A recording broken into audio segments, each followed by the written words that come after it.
Hi అండి, అందరికీ నమస్కారం. Welcome back to our channel Anusha Reddy blogs. అందరూ ఎలా ఉన్నారు? నేనైతే చాలా బాగున్నాను. రెగ్యులర్గా మనకైతే చట్నీ కంపల్సరీగా చేస్తూ ఉంటాం కదా. దోశ, ఇడ్లీ, ఊతప్పం, రవ్వ దోశ, దేనిలోకైనా సరే చట్నీ ఒకేలాగా చేసి బోర్ కొట్టినట్లయితే ఇలా అయితే ఒకసారి తప్పకుండా ట్రై చేయండి. నేనైతే ఈరోజు ఊతప్పం ప్రిపేర్ చేశాను కాబట్టి ఈ చట్నీ అయితే ప్రిపేర్ చేశాను. నా ఛానల్లో అయితే ఇంతవరకు నేనైతే ఈ చట్నీ అయితే ఇంకా మీతో షేర్ చేసుకోలేదు. సో ఇలా అయితే ప్రిపేర్ చేసుకోండి. ముందుగా స్టవ్ ఆన్ చేసుకొని ఒక పెద్ద కడాయి పెట్టుకున్నాను. కడాయి పెద్దగా ఉందని అనుకోకండి, ఎందుకంటే నేనైతే కొంచెం పచ్చిమిర్చి వేయించేటప్పుడు ఆయిల్ అంతా కూడా స్టవ్ మీద స్ప్రెడ్ అవుతుంది అనేసి ఇలా పెద్ద కడాయి అయితే పెట్టుకున్నాను.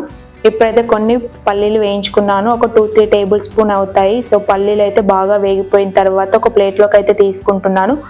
లో ఫ్లేమ్ మీద పెట్టి మాత్రమే పల్లీలు అయితే వేయించుకోవాలి. ఇంకా అదే కడాయిలో కొంచెం ఆయిల్ వేసుకొని పచ్చిమిర్చి అయితే వేయించుకుంటున్నాను. చూడండి, ఇలా ఆయిల్ స్ప్రెడ్ అవుతుంది అనేసి నేనైతే కడాయి పెద్దది పెట్టేసుకున్నాను. పచ్చిమిర్చి కొంచెం వేగిన తర్వాత ఫ్రెష్గా కడిగి పెట్టుకున్న పుదీనా, కొత్తిమీర అయితే వేస్తున్నాను.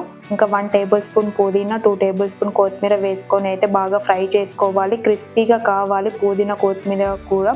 ఇదంతా కూడా లో ఫ్లేమ్ మీద పెట్టి మాత్రమే వేయించుకోండి.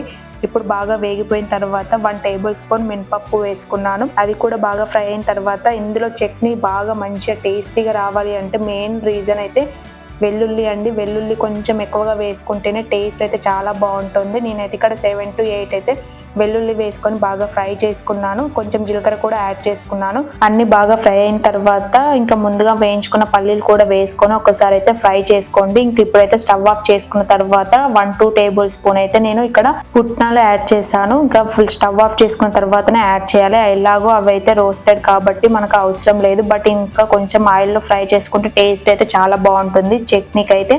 ఇప్పుడు ఒక 10 minutes అయితే చల్లారనివ్వాలి. చల్లారిన తర్వాత ఒక మిక్సీ జార్ తీసుకొని ఇంకా మనం ముందుగా ఫ్రై చేసుకున్నవన్నీ కూడా ఇందులోకి ట్రాన్స్ఫర్ చేసుకుంటున్నాను.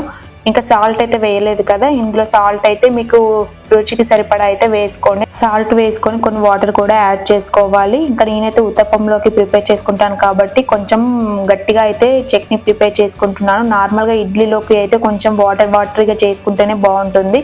ఇంక ఇప్పుడైతే మిక్సీ పట్టుకున్న తర్వాత ఈ కన్సిస్టెన్సీ ఉంటే సరిపోతుందండి, చిక్కగా ఉండాలి. ఇంకా లాస్ట్కి అయితే పోపు కూడా చేసేసుకున్నానండి చట్నీలోకి. చాలా అంటే చాలా బాగుంటుంది. మీరు తింటూ ఉంటేనే పుదీనా, కొత్తిమీర ఫ్లేవర్ అయితే చాలా బాగుంటుంది. ఇంకా ఎప్పుడు అయితే పల్లీలు, పుట్నాలు ఇలా వేసి చేసుకుంటాము, లేదు అంటే కొబ్బరి చట్నీ అయినా కూడా ప్రిపేర్ చేసుకుంటూ ఉంటాము కదా.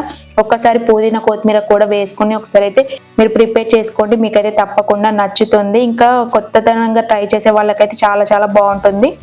సో చట్నీ అయితే ప్రిపేర్ చేశానండి. ఈ వీడియో మీకు నచ్చినట్టయితే like, share and subscribe to our channel. Thanks for watching. By.